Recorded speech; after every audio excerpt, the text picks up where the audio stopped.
Perkenalkan, nama saya Lucia Efrensia Verastin Bere, biasanya dipanggil Vera. Saya berasal dari Fakultas Ilmu Sosial dan Ilmu Politik, Prodi Ilmu Administrasi Negara semester 1B. Di sini, saya akan menjawab soal UTS mata kuliah Bahasa Indonesia.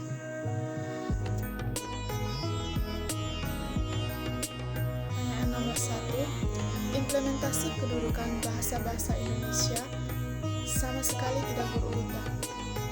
Bahasa Indonesia yang pada kedudukannya berada paling pertama justru jarang diaktualisasikan. Realitanya, banyak generasi muda cenderung menggunakan bahasa asing dalam berkomunikasi resmi setiap kesempatan. Misalnya, sorry, OTW, toilet, feeling, dan lain-lain.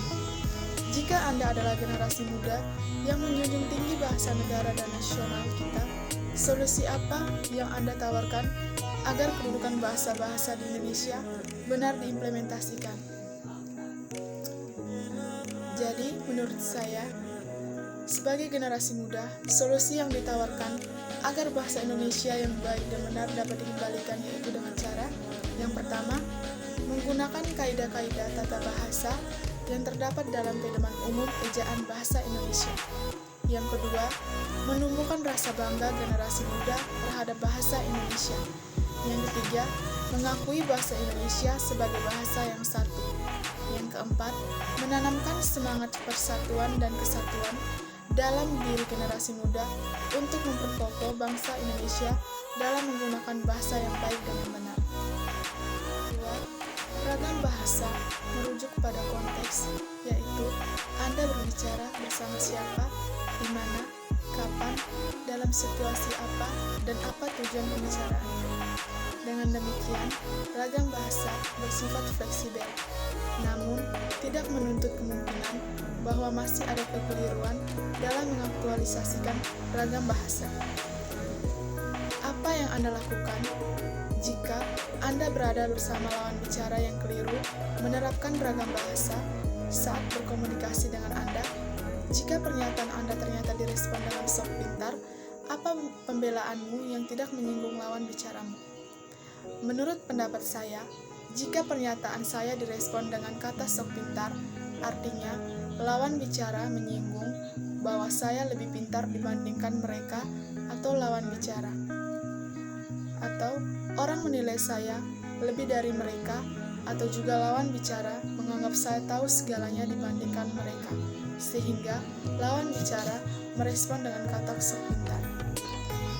Jadi, jika orang menganggap saya sok pintar, saya harus menerima secara lapang dada, karena mereka tidak bisa menjadi diri mereka sendiri, sehingga mereka hanya menganggap bahwa dirinya tidak mampu, hanya orang lainlah yang mampu dalam segala hal.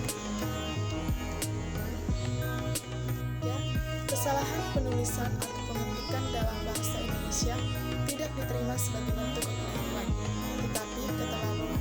Misalnya, Anda mengetik kata malam, tetapi yang Anda ketik matam. Perbedaan satu huruf mengakibatkan terjadinya perbedaan makna. Dalam bahasa Indonesia, perbedaan bentuk selalu berimplikasi pada perbedaan makna. Apa yang akan Anda jelaskan jika Anda diberikan sebuah teks bacaan yang sebagian kata-katanya tidak diketik atau ditulis secara benar? Kemudian, apa yang Anda sarankan sebagai acuan kebenaran penulisan atau pengetikan setelahnya? Saran saya, sebelum membaca, sebaiknya kita memahami kembali bacaan tersebut dan kemudian kita melakukan kegiatan menyunting. Di sini, menyunting merupakan kegiatan merapikan naskah agar dapat dicetak dengan melihat, membaca, atau memperbaiki naskah secara keseluruhan dari segi tata bahasa, tulisan, maupun segi materi. 4.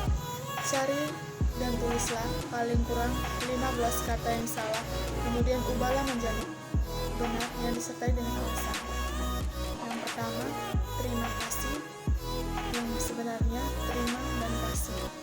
Penulisan yang benar terima kasih seharusnya harus dipisah, jadi terima dan kasih, tidak boleh disatukan. Yang kedua, analisa menjadi analisis.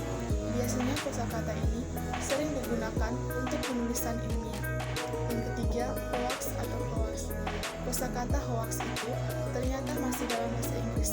Bentuk kata serapan yang benar sesuai kamus bahasa Indonesia adalah hoax. Aktivitas atau aktivitas.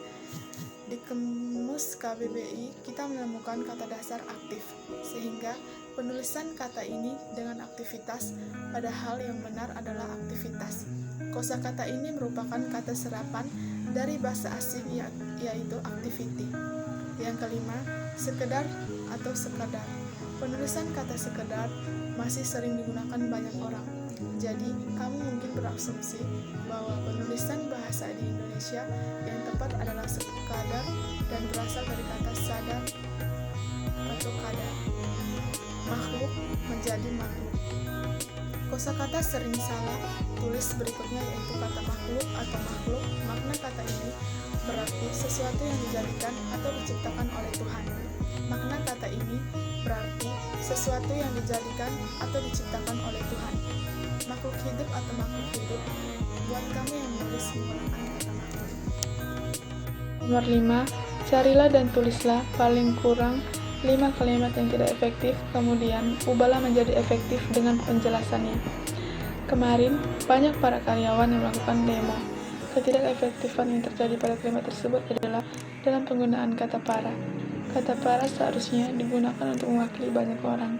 Sekian dan terima kasih.